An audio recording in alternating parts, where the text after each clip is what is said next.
Hi everyone, this is your part 3 of the Hydrosphere. Today will be short and sweet. We don't have much left to do, so let's get started. Here's what we're asking ourselves today. What is the cryosphere? How are pack ice and glaciers different?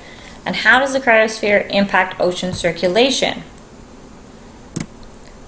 At the end of today, I can compare and contrast glaciers and ice flows. You need to be able to compare and contrast. So what are the things that are the same about them and how are they different?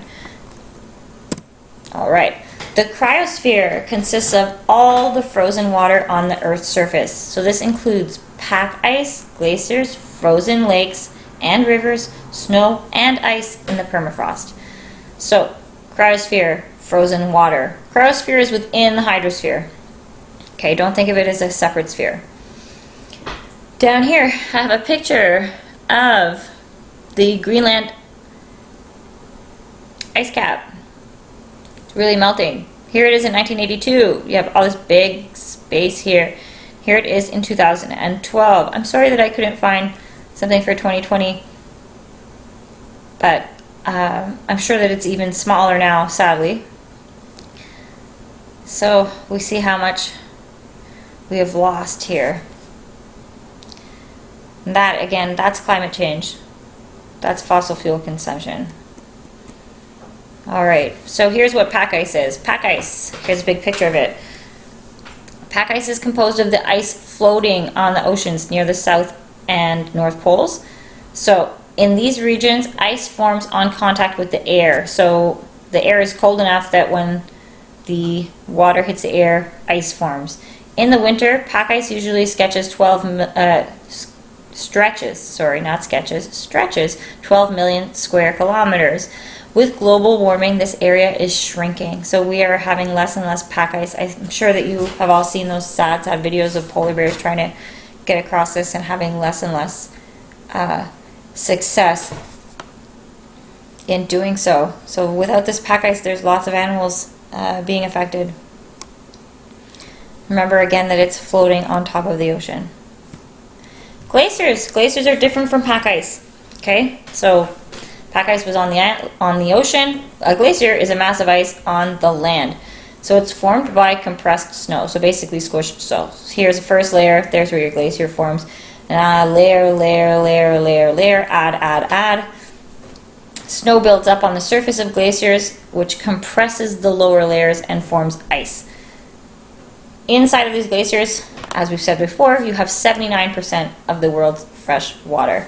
So, remembering again the difference here, glacier is formed on land, pack ice is formed on the ocean.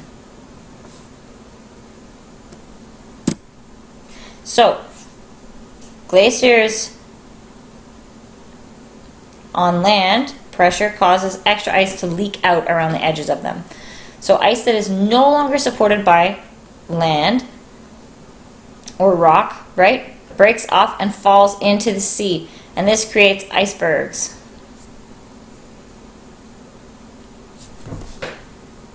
So an iceberg is actually a chunk of a glacier that has broken off. Climate change. Climate change is threatening the stability of Greenland and the Antarctic ice sheets. The surface ice on glaciers is melting faster, and this makes the rock underneath them more slippery. So that natural slipping that was occurring before is now happening even faster. Glaciers are sliding more quickly, more and more icebergs, less and less glacier. This melting is also a problem, right? We're going to, if we get rid of all these glaciers, we're going to increase sea level. So ice that falls into the oceans raises the sea level. Think about an ice cube falling into a glass of water, right? We all see the water rise when the ice gets added.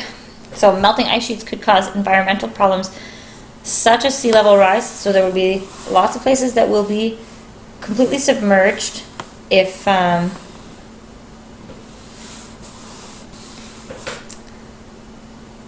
our sea levels rise. So you can think of places that are already below sea level, like New Orleans, but you would also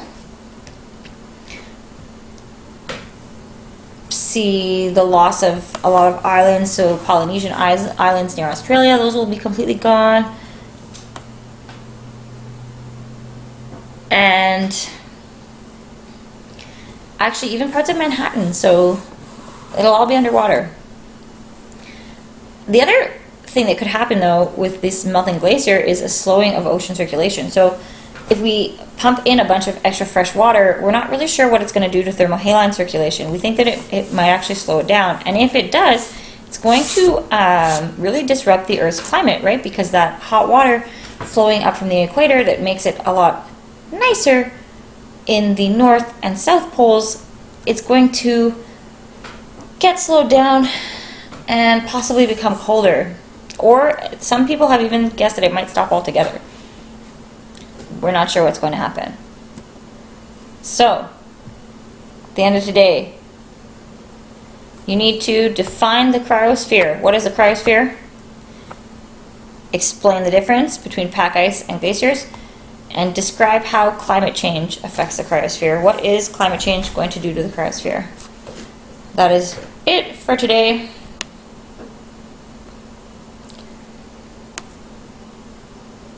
And I will see you next time when we talk about energy resources. Take care, everyone.